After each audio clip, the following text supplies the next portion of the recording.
Welcome to Giants Nation. I'm your host, Bobby Skinner, here with my co-host, the Football Grump. And we've got ourselves an offensive coordinator. We got Matt Nagy, the former head coach of the Chicago Bears, now former offensive coordinator of the Chiefs twice over. So we're going to break into it all. Grump, I tweeted out last night, like, no early week episode because I'm sick. At least we got through Senior Bowl week. There was reports that they were going to do all their in-person interviews throughout the week. And I was like, all right, buys me time.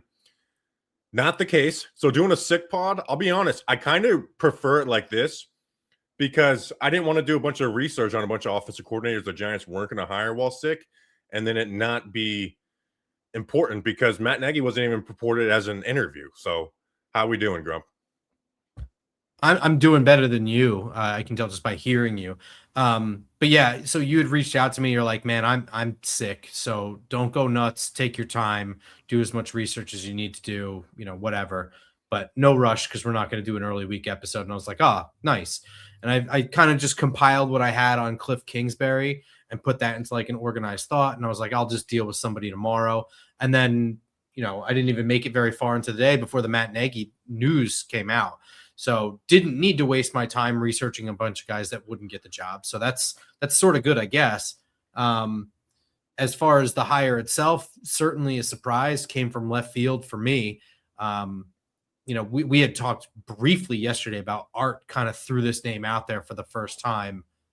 That was yesterday, right? Yeah, that was Monday. Yeah, yesterday. Monday, yeah. Yeah, Art threw out an unpopular name, and I was like, oh, he knows something. Like, I texted you, I was like, he definitely knows something. And then Matt Nagy gets it. So this is obviously an unpopular hire. And I think understandably, we'll try and break down as much as we can. I'm going to treat this the same way because, there's questions of he didn't call plays with the Chiefs, right? And with the Bears, he had Mitchell Trubisky, who he didn't inherit, but he took that job with him as already as the quarterback. And then he drafted Justin Fields in his final year, which felt like a desperation move from the Bears. And he really didn't even want to play him that season, but Andy Dalton got injured and there was pressure to put him in, so they put him in. So basically two bad quarterbacks, and then he wasn't the play caller with the Chiefs. So there is a little bit of a I don't know factor with him, and we'll try and give you as much information as possible on him. There is schematic things that he likes, but Harbaugh, it felt like he was looking for was experience. That's something he's always pulled for. And he, even head coach experience, right? 5 of the 7 offensive coordinators he's hired were head coaches in the NFL. The only ones that weren't were Greg Roman, which had a very clear, reasoning why they brought him in to be their offensive coordinator. Todd Monken was the other, and he was a head coach at Southern Miss in college. So you had that. So then when, Todd Monken gets the Browns job, Charlie Weiss decides to stay at LSU, which, there's reports that they went pretty heavily after him. Davis Webb stays in Denver. Well, you're left with, the other guys that we reported interviews were Jim Bob Cooter, who does have experience, and then Alex Tanney and Shane Day, who had never been offensive coordinators in the NFL. Yeah.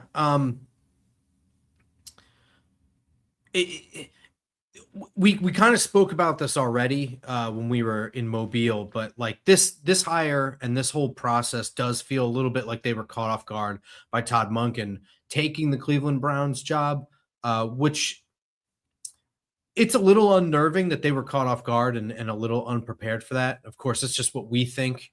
But it certainly looks like all the evidence points to them not really being prepared and then cramming in a bunch of interviews and throwing out names. And, I don't know now because I didn't even realize that they had like a formal interview with Matt Nagy before hiring him. So, maybe what's going on behind the scenes is not being reported fully. Maybe guys don't know, but I like that.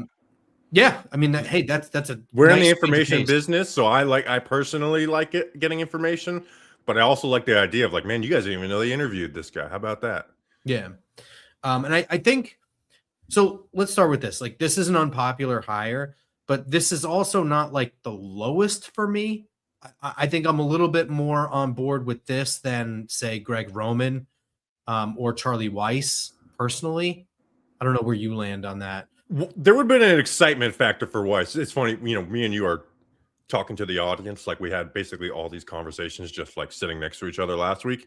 But Weiss, I was like, I understand the intrigue, but also like, man, that is an extreme lack of experience from his standpoint.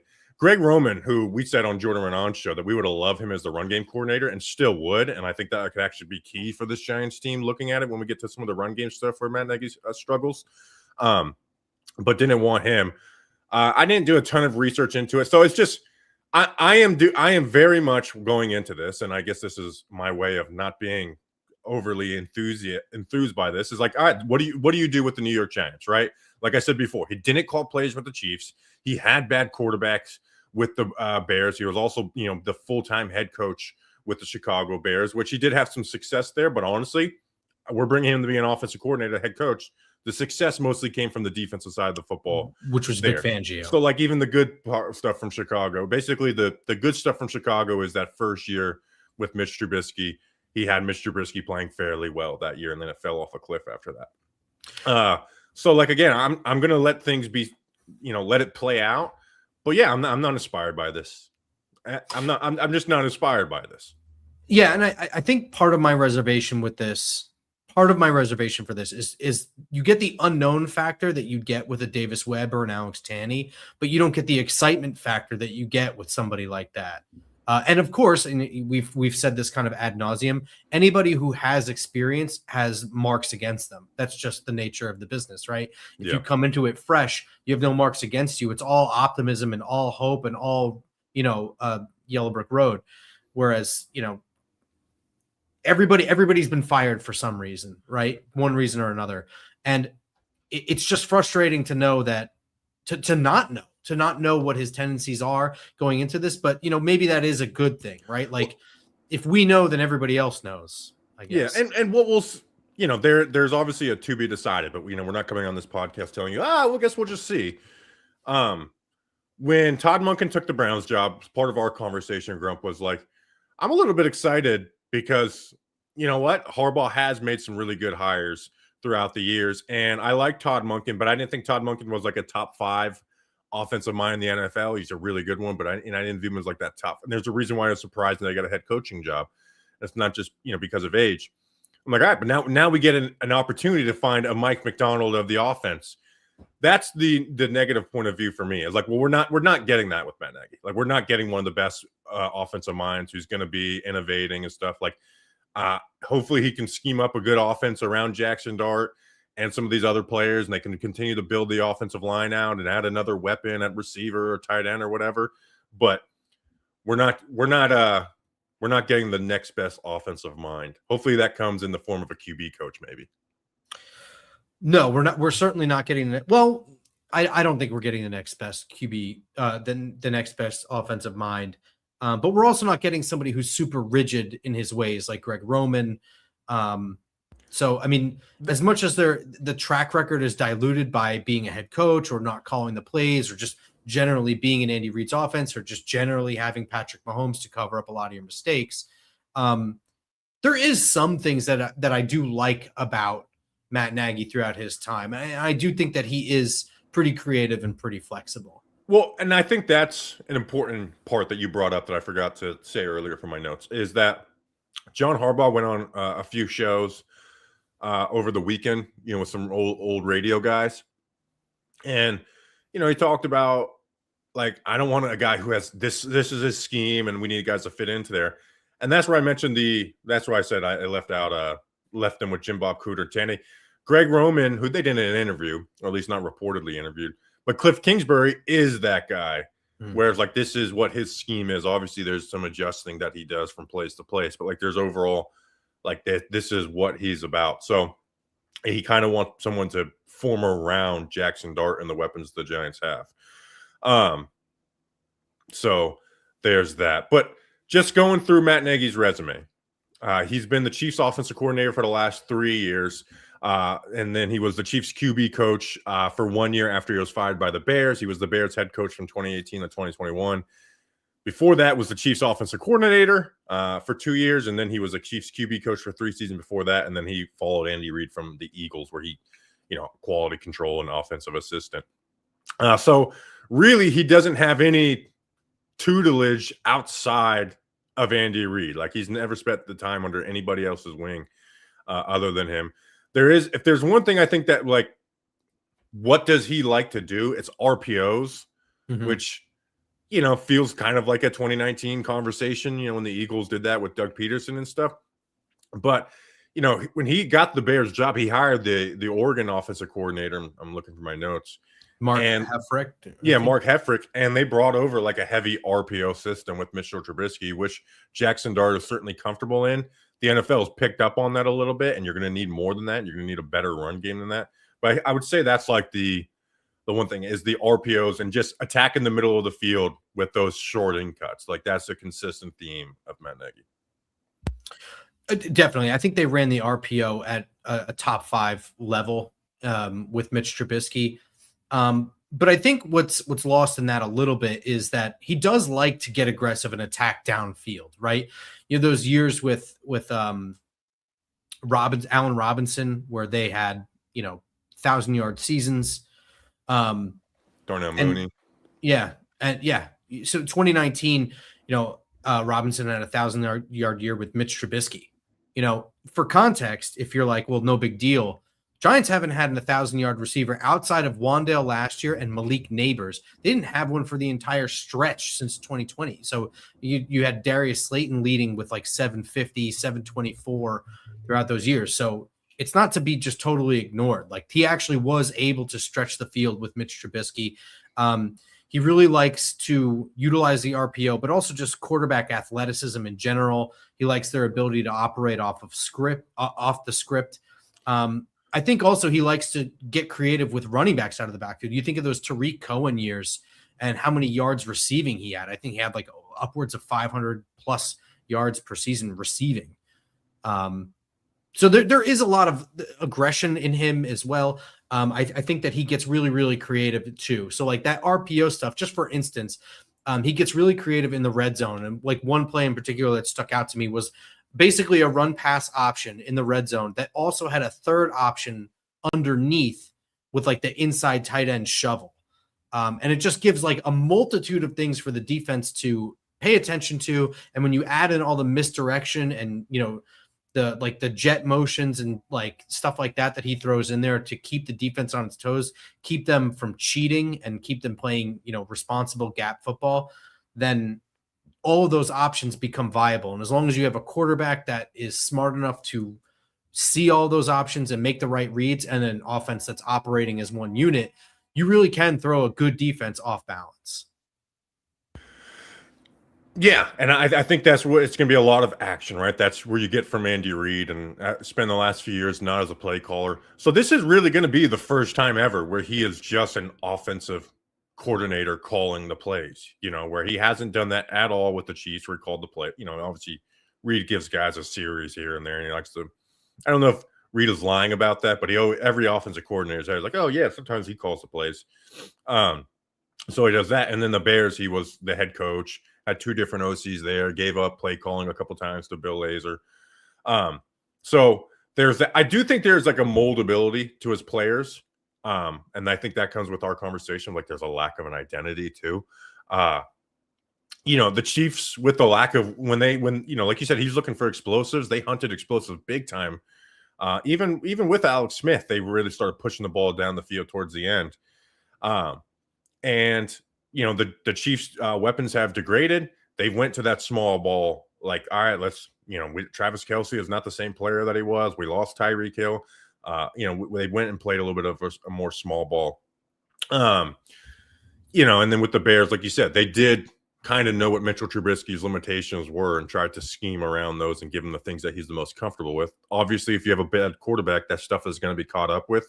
I think that's the difference between him and some of the best offensive minds, is like he can put together a plan for that quarterback, but once it gets figured out, that's where Nagy struggled. So you're going to need your quarterback to just be good. That's something I'm dreading, is like a Nagy versus Dart conversation in week 10, week 11. That's why we watched the film, bro, so we can try and figure it out a little bit. And we'll have strong opinions if that's a struggle at that point, or we'll just be good and everyone will be happy. There's not a lot of play action outside the RPO, so there's that. But before we go into like the run game and stuff, like do you think he had like nutrition? Do I think he had nutrition?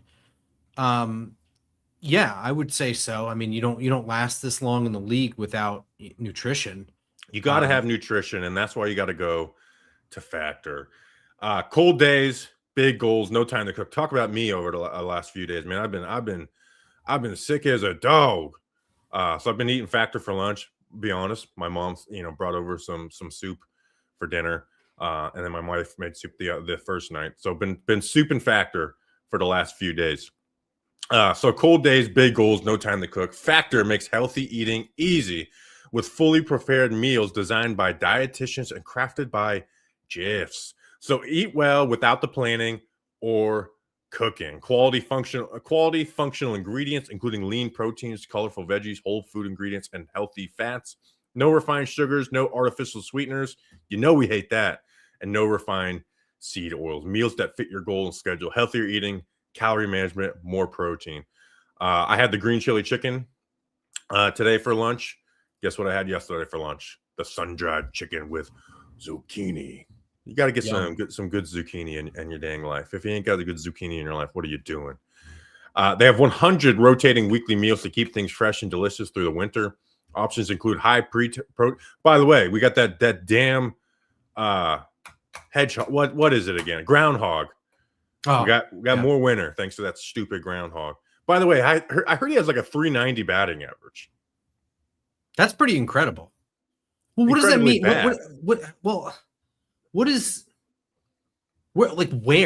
Where is there more? Because like where I'm at, it's supposed to be 60 by next week. Is that winter? Is that winter down here? Is that I don't know. Or is it just Pennsylvania? I don't know. That damn hedgehog. Options include high protein, calorie smart, Mediterranean diet, GLP-1 support, and ready to eat salads. Plus, the new Muscle Pro collection supports strength and recovery. Always fresh, never frozen, which is kind of crazy. It just shows up and it's never been frozen. Ready in about 2 minutes. No prep, no stress. That's I don't want stress, and that's why I use Factor. The Giants stress me out enough. So head to factormeals.com/Bobby. 50 off and use code Bobby50 off to get 50% off and free breakfast for a year. Eat like a pro this month with Factor. New subscribers only, varies by plan. One free breakfast item per box for 1 year while subscribed. Be glad you did. You'd be glad you did. Most important meal of the day, breakfast. Yeah, and get rid of that damn hedgehog. We need to make it. We need to rebrand it. Like new day. We will be doing is that a live show event for us? Yeah, I don't see why not. We just go straight from the Senior Bowl to there and just heckle the shit out of a groundhog. Oh yeah, we got to. We got to heckle that damn hedgehog. I'm into this. I think this is a good idea. All right. So I mean, with we're going into like schematics and stuff, and again, the rankings even for the Chiefs the last few years haven't been good. The Chiefs, another conversation we were having is like, just because Patrick Mahomes, when we look back at the last 10 years, is the best, greatest quarterback of that era, doesn't mean he's the best in the NFL right now, where I think Josh Allen and Lamar have cleared him over the last couple of years.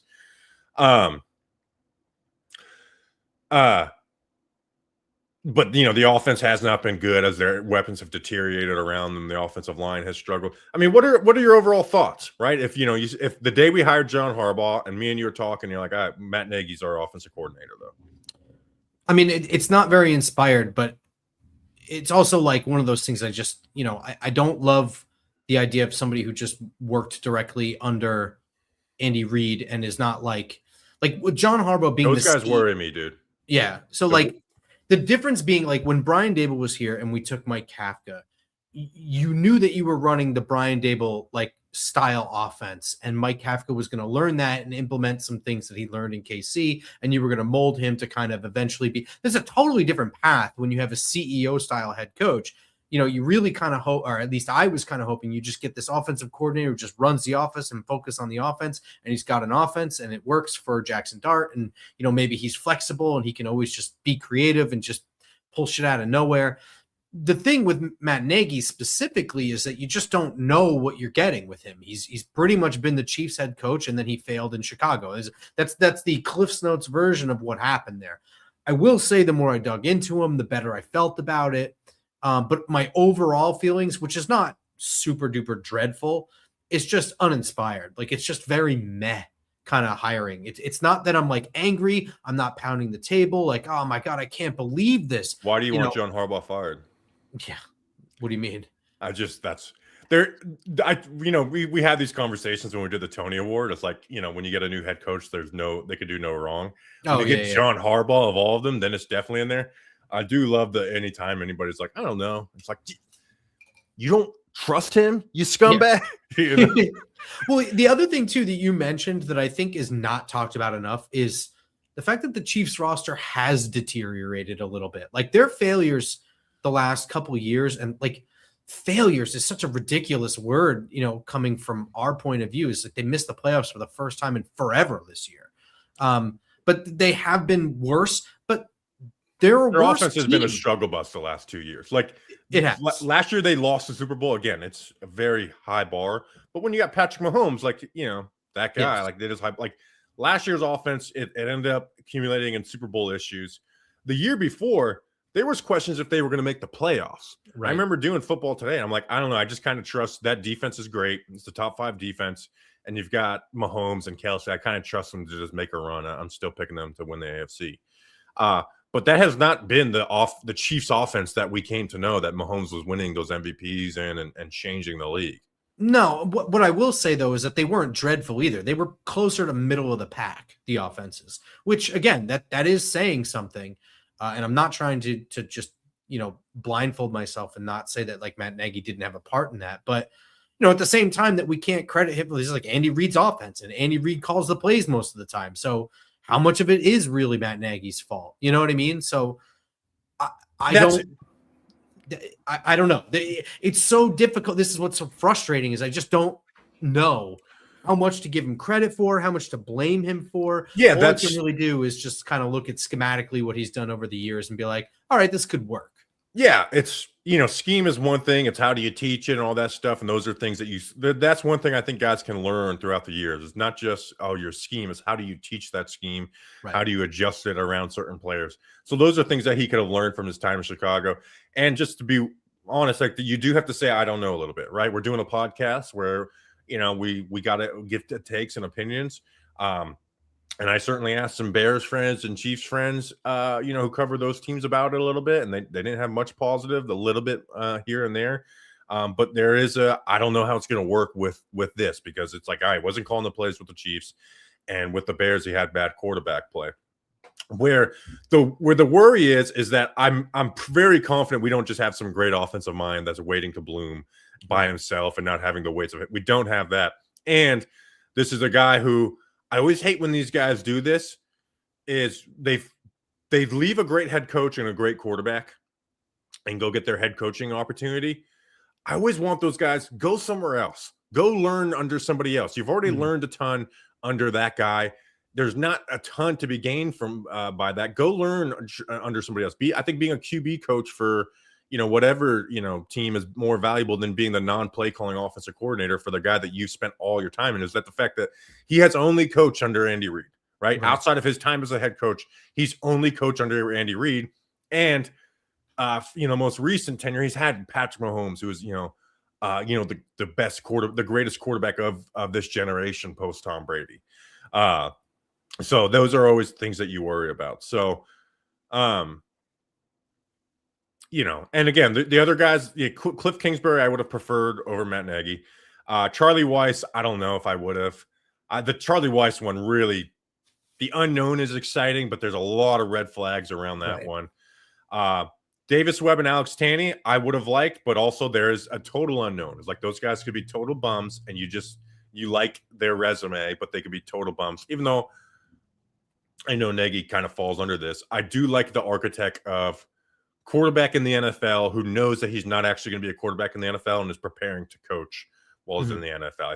I just think that architect works out fairly well. Maybe I'm basing off a limited sample size. And then Jim Bob Cooter was the one who I didn't have a ton of opinions on. I remember them having success in Detroit, but he wasn't calling the plays for the Colts. Yeah, I'll agree with this. So Jim Bob Cooter was the one that I was going to set my sights on and do all my research on today, and I'm just not going to waste my time on it. But I have the same feelings as you. I remember what the 2018 Lions, 2019 Lions were doing and thinking to myself, like, oh, this is going to be a hot name, like going around, and like a name like Bob Cooter is just one you don't forget either. But yeah, I thought he had been in the NFL just for like 30 years with that name. I was like, oh, he's been in the, and I was like, no, he's only been an OC once before this stuff. Two things about Matt Nagy specifically that I learned going through this stuff that I didn't know before. He does have a preference for the tight end being a difference maker, right? So like we all think of Travis Kelce because he's the, kind of a unicorn at tight end in a lot of ways, right? But that was also something that he tried to bring to Chicago as well. He went out and got Trey Burton to kind of fill that role. He has a specific name for it. He calls it the U tight end. So you look at what Baltimore did with Isaiah Likely and how much the tight end is a part of what has always happened in Baltimore. And you start to think that if it's they drafted Cole Kmet while he was there too. That was the year they didn't have a first round pick. So that was their top pick of the draft. Yeah. If it's not this year that they go out and they get a tight end with a premier pick or with a high price free agent, it'll be next year. That's kind of the feeling that I get. The other thing is I learned who I comped to Cole Kmet as a realistic ceiling? Daniel Bellinger. Theo Johnson. I knew it was somebody. Had to be somebody. The other thing I learned is, in reading about the dynamic between him and Vic Fangio in Chicago is that obviously he's younger than Vic Fangio, who's, all business, all ball, whatever. He was sort of the fun one in the locker room. I think he's a player's coach. Yeah. So, as an OC, I actually think that that's kind of good, right? You get paired with John Harbaugh specifically, who's going to be grading practices and making sure that everyone has a singular vision and is all moving towards the same goal. To have somebody at the coordinator position keeping guys loose a little bit, I think is probably nice to have. He's certainly a player's coach. There's a story going around from the Kelsey podcast where Mahomes says that he gave him the answers to the tests that they were doing on his top 30 visit when they drafted him. Basically being like, I want you to pass this so we can get you. And then he confirmed it later on, which that's just a fun story. I saw people like, see, this is why we want this guy. Like, I don't know. That's not even a reason to be a play caller. But like, there's definitely, you could tell he's someone who tries to relate with his players and tries to get close with them. Yeah. And I don't know. I'm assuming that that's something that's going to work out pretty well with John Harbaugh and just kind of counterbalancing that a little bit. And I think also on the offensive side of the ball with like Jackson Dart sort of taking that role as a leader is someone who can kind of walk that line between, being a leader among his players and also just keeping everybody loose. Right. Yeah. As far as like throwing the ball, like it seems like there's a lot of air raid concept in the wide receiver routes, a lot of downfield pushing the ball. Certainly have the horses there, I would think, with Malik Neighbors and Darius Slayton under contract. But I mean, everything is a giant question mark on offense anyway. Yeah. The passing game, I don't have like these big, like this is what the passing game is. It's a question because, like you said, he had two quarterbacks who were not looking to push the ball, and Trubisky and then Justin Fields to a crazy ultimatum. And then you have Patrick Mahomes, who they had to rein in from doing that. Right. So, this is Jackson Dart, who does like to push the ball down the field a ton, doesn't necessarily have those freaky throws that Mahomes does and stuff that really push it, those 60-yard throws, those like, I can't believe he even attempted that type of stuff. But, I think he led the NFL in deep throw rate. So he's definitely like going to throw those verticals down the sideline and stuff. The run game is where there's a huge question mark. I mean, it's just been flat out bad. And it's just a lot of, like you said, RPO and gun runs, and just total rushing yards. His last 7 years, 4 as the Bears head coach, 3 as the Chiefs offensive coordinator. 11th, 27th, 25th, 14th, 19th, 22nd, 25th. Yards per carry, even worse, which is, that's the thing you want to be good in. 26th, 29th, 23rd, 22nd, 13th, 28th, 21st. So there's just was an issue with Brian Daboll, even though they did run the ball quite a bit with Brian Daboll. There's a lack of emphasis on the run game and coaching the run game and consistency in the run game. That is a huge question mark to where I'm now like, I was like, I love the idea of bringing Greg Roman in as run game coordinator. I'm almost now like, we kind of need that. We need somebody that is really focusing on the run game in here. Like I almost view Greg Roman as a must at this point, or somebody like Greg Roman to come in here and work this run game, because it's been bad. Some of his low points in Chicago. I remember one game he only ran the ball like 8 times, and they asked him about it. He's like, I'm not stupid. I know I got to run the ball more. So like it's just something that he's not put an emphasis in. They haven't done it in Kansas City in recent years. Andy Reid hasn't. So that's a big question mark is the run game. For sure. And we've wondered aloud about this, or maybe it's just me and I keep hearing my own self-talk. Willie Taggart doesn't really have a defined role yet on this team. He's agreed to be here. The assumption was running backs coach. He was also an offensive coordinator interview. He has extensive experience as a head coach at multiple different universities, some of which had really good success, like USF. I wonder if he's sort of that guy that they're going to have in control of the run game and making sure there's an emphasis on it and getting the fine details ironed out so that they don't have to run the ball, 40 times a game to get respectable yardage, right? Yeah. That's the hope. I think the only year that Matt Nagy had like a respectable run game was that first year in Chicago with Trubisky, where Trubisky was a decent chunk of that running yardage in the RPOs. Yeah, it was Jordan Howard and Tariq Cohen year, and then the next year they got David Montgomery. Mm-hmm. So before we get into some of the position coach stuff, so Harbaugh's hires at OC are Cam Cameron for 5 years, Jim Caldwell 1, Gary Kubiak 1.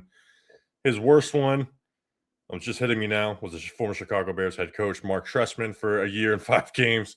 Fired him pretty quickly. Marty Morningwig for 2 years, Greg Roman 4 years, Todd Monken for 3, and now Matt Nagy. So let's hope this isn't a Trestman, right? Like, I feel like we've been so busy that we haven't had like any big picture talks about John Harbaugh or realistic ones since the hire he had. It's like, there's going to be mistakes made this offseason, right? Like, he's not perfect. There's going to be mistakes made. There's going to be a position coach that he hires, not the right position coach. Let's hope offensive coordinator is not one of those mistakes, because it's so important, man. Like, I understand John Harbaugh moves off of guys. He's not likely to move off a guy after 1 year, unless it's a total disaster. They're 31st, 32nd in offense. Mm-hmm. Like, he and rightfully so, you usually try to give guys 2 years overall. Like, I don't see them pulling the plug if it's not good, if they're 20th or 19th after 1 year. So hopefully this is right, because Jackson Dart, man, I don't want to start a new cycle with a quarterback where it's like, all right, is it the quarterback? Is it the offensive coordinator? Blah, blah, blah. And making excuses for this guy and that guy. Need this to be a good hire, because I don't want to have to be making decisions on Jackson Dart's 5th-year option. Like, we don't want Jackson Dart's 5th-year option being a controversial decision, right? It's either pick it up, decline it, shouldn't be any conversation around it. Let's not make it where it's a muddy decision. And that's why this hire is so important, because all likelihood is he will be the offensive coordinator for year 2 and year 3 of Jackson Dart. Well, that was what I was going to ask you, is how do you see this relationship ending? Do you think this is a firing? Do you think this is a mutually parting of ways? Do you think it's either a firing or a head coaching job? Yeah. Okay. Because if he does well, he almost got a head coaching job again. That's true. So if he does well with Jackson Dart, some team is going to come and get him and look, oh, Mahomes, blah, blah, the Bears wasn't his fault. Or it's not going to go well in the fire. I think there's only 2 options here. So I think he is probably here 2 years of a maximum. Maybe, maybe there's a situation where there's a lot of great offensive minds and they get picked over him, but things are going really good with the 7th ranked offense or whatever. But I think that's where the Patriots going. There was a video I watched where it's like, I don't know if you saw it, where it's like, I had former coaches that coach with me, under me, over me, whatever, players, like write up like an anonymous report on me, 45 pages. I was so excited to watch it. And it was just like, it's all a bunch of bullshit. It was just like, sometimes he works so hard. He puts too much on his plate. And I was like, oh man, I thought it was going to be actual. He cares too much. Yeah. I mean, do you have anything on Nagy before we get into some of the positional coach hirings? No, not really. Up tempo pace is something that he does, and I think we all expected that anyway. But that's pretty Okay. much it. The Giants hired DB coach Donald DeLegio. I'm pretty sure I got that right. DeLegio DeLegio. Was the Ravens DB coach for 1 year last season before being the Chiefs safety coach for 3 seasons before that. Was the Chiefs defensive analyst for 1 year. LSU defensive analyst for 2020. That was a good year for them, right? Yeah.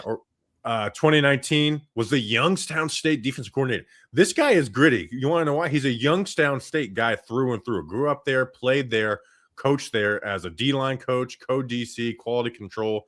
He's a young state town guy, and you got to be a tough ass dude to do that. Very young. Granted, the Ravens passing defense last year was bad. They were 31st in yards per game, 21st in net yards per attempt, 11 interceptions, was 16th in the NFL. And with the Chiefs, usually above average, right? Fourth, total passing yards, 18th, 4th, and 19th, 15th, 5th, and 4th, 13, 8, and 11 interceptions. He's only the safeties coach, so you can't judge him as a whole. But Donald DeLegio is the new DB coach coming over from the Ravens. A couple of things, and I think there's some good, some worrisome, right? The worrisome is I think Kansas City was in the bottom third for interceptions during his entire tenure there. Again, he's just a safeties coach, so whatever. But then here's the good. All 3 of those years were under Steve Spagnuolo, whose defense typically relies on a lot of communication and people being on the same page, obviously, right? People being on the same page is important for any sport, any team sport. But for the defensive backfield at the NFL level, one false step in the wrong direction and a wide receiver's breaking free. Communication in the back end is super important in Spags' defense, especially when you have blitzes coming from all over the place. You're calling blitzes more often than most other teams. That is something that Denard Wilson is going to stress and emphasize is communication. It's going to be key for all those disguised looks. So if he's got experience keeping defensive backs in good communication and all on the same page, I think that'll translate over to Denard Wilson pretty well. I like that kind of flip-flop from Steve Spagnuolo to Denard Wilson. Dude, if there's one position coach I really trust John Harbaugh on, it is DB coach. Denard Wilson was that before him. DeAnton Lynn before that, so not a good one there. The 3 before that, Jesse Minter, Chris Hewitt, and Mike McDonald. There you go. I mean, the man's got an eye for DB coaches, so I like that. I think also this hire probably means more than like the defensive line coach or whatever. Like from Denard Wilson point of view, probably John Harbaugh point of view, is they probably like to build that defense from back to front rather than from front to back. So I think that this is probably going to be a really important hire. Yeah, DB coach is always an important hire, especially in a Denard Wilson defense. So I'm sure Denard Wilson had some say-so in this. The other one, kind of surprising for position coach, right? There's assistant coach, assistant O-line, assistant D-line. We can, just bring up their names so you know them and say you heard them before. Chad Hall was named the wide receiver coach, which is like a very normal signing, but it's the surprising part of it is he was the Giants assistant QB coach last year. He's already here. Yeah, so he's already here. Was like, why is he the assistant QB coach becoming the wide receiver coach? Well, he was the Jags wide receiver coach for 2 years before that, the Bills wide receiver coach for 4 years before that, and he was a Bills offensive analyst. This guy was a big part of Matthew Stafford watch because the Matthew Stafford stuff was heating up, and then all of a sudden we hired this Chad Hall to be our assistant head coach. And like, why does that mean anything? He's Matthew Stafford's brother-in-law, so that felt pretty significant. I want to say something. I'm not sure Chad Hall was leading the draft room on wide receivers. There's been 6 receivers drafted since when he's been a wide receiver coach for a team. It's kind of insane, the hit rate. So 2020, Gabe Davis, 4th round, Isaiah Hodgins, 6th round, hits. Marquez Stevenson, 2021, 6th rounder, miss. Khalil Shakir the next year in the 5th, hit. 2023, Parker Washington in the 6th, hit. And then 2024, Brian Thomas is obviously a hit. I mean, that's, again, maybe it's I'm making a false correlation there, but that's an insane hit rate for being the wide receiver coach and wide receivers drafted. Obviously, Hodgins is not a star, but as a 6th rounder, that's a damn hit. Yeah, I mean, you kind of grade these things sort of on a curve. For me, what I looked at is 2019, John Brown, 1,000 yards receiving. Cole Beasley, 778. 2020, Stephon Diggs, 1,500. Beasley, 967. Gabe Davis, 600. John Brown, 450. 2021, Diggs, 1.2K. Beasley, 700. Emmanuel Sanders, 600. Davis, 500. 2022, Diggs, 1,500. Davis, 800. McKenzie, 400. 2023 with the Jags, right? Ridley, 1,000 yards. Kirk, 787. 2024, Thomas, 1.2 thousand. Washington, 400. Obviously, just the wide receivers coach. I feel the need to say this again. Giants, outside of the last 2 years, haven't had a 1,000-yard receiver in forever. And it was a force feed Malik Neighbors year in 2024. The fuck it, Neighbors is down there somewhere offense. And then last year was the first time that we had a respectable offense that was scoring points. And it was Wan'Dale Robinson that came through with the just scraping by 1,000. Yeah, and I like the point of view he can bring to the room. He's a former quarterback at Air Force. Then he turned running back, then turned wide receiver. He played for the Eagles, 49ers, Chiefs, and Jags for a little bit. I'm basically a practice squad player. But he's now has a little bit of a quarterback background, not much, just starting off in college. But he's been the assistant QB coach for the Jackson Dart rookie year. So now he's kind of with that wide receiver coach background, can bring that over. So again, position coach is more about bringing you information than giving you opinions, but I do like that. So the other 2 hires we can go through quickly. Grant Newsome, assistant offensive line coach. Again, we're just guessing on some of these things. 28 years old. He was the Michigan O-line coach for 2 years. Tight end coach before that. Worked his way up, a former Michigan player. Michigan people love the dude. I'm kind of shocked that he took an assistant offensive line coach job in the NFL. But I guess that's his, way of probably trying to get an NFL offensive line coach. So we don't have an offensive line coach, but we do have our assistant offensive line coach from Grant Newsome out of Michigan. Well, I mean, the hope here is that a 28-year-old is someone that you get to sit back and learn, and maybe he becomes your O-line coach, or is like one of the 5 coveted names around the league. It is such an important position, coach, and there are so few that are sought after year after year. If you can groom one to be your guy or whatever, all the better. All the better. Absolutely. And then Matt Robinson hired as the assistant D-line coach. He was the Ravens outside linebacker coach last year and was assistant D-line coach for the Ravens before that. Any take on him? Yeah, 10 seconds to give me a take. I think it's pretty much the same take, except it's somebody that John Harbaugh already personally knew. The end. So, I mean, we have our coordinators. Chris Horton, special teams coordinator. Denard Wilson, defensive coordinator. Matt Nagy, OC. I'm legitimately excited about Denard Wilson. I guess that's how you can say, we weren't just pumping up Denard Wilson, because I don't think either one of us are higher on Matt Nagy. I'm legitimately excited for Denard Wilson. Matt Nagy, I'm not. I hope he's turned some type of corner from Chicago, and we'll see. Like I said, if the Giants hired Kevin Stefanski as head coach, I wasn't going to be high on that, but I'm judging you on what you do with the New York Giants. So I'm not going to let preconceived notions of a guy get in the way of what actually happens on the field, and that's what matters. So basically, they need a linebacker coach. I feel like they're probably trying to wait on Zach Orr to see maybe if he gets another, whatever, but we don't know on that. And then your two most important position coaches, QB and offensive line coach. So it'd be nice to get that on Thursday, and then we could just do Giants hire this coach and that coach, and we're done with hirings after that point for the most part. And then we could just focus on the whole offseason outside of hiring coaches. I would love that. I would love to just be able to turn the page on the coaching stuff and get right into draft, free agency, because let's face it, the NFL season is over on Monday. Yeah, we're behind, right? Like the Giants are behind because they're hiring all these coaches and stuff. So us as Giants Nation show, we're behind. We're not as far into the draft stuff as we want to be. And I got damn ass sick. So I'm going to sit there and watch draft profiles while being damn ass sick. Damn ass sick. Markel Bell from Miami definitely got us sick, right? I guess so. I did shake his hand. Yeah, we both shook his hand. We both got sick. I mean, it was probably 6:15 in the morning. Oh yeah, it was before that. It was probably like 5:45 in the morning because he was our first interview that day. I know it was still dark out. I can say that much. When it's still dark out in the morning, it's all the same time to me. Too fucking early. So, You know, I don't. You know, I'm a big dude. You know, but I live my life as me. And you're like, what's this transition? I don't realize how like tall and stuff I am until we're at these events, and I'm like, hey, there's Markel Bell, 6'8", and I'm like, that dude's fucking huge, and I'm just looking at him eye to eye. yeah, And I'm like, damn, you guys are looking at me like this all the time. kinda, yeah. I'm just like, oh, you guys have to get used to that. I just, that's why people are looking at me in the store. It's not because they're trying to, fight me. It's because they're like, wow, that guy's tall. You should probably just be ready to fight them anyway.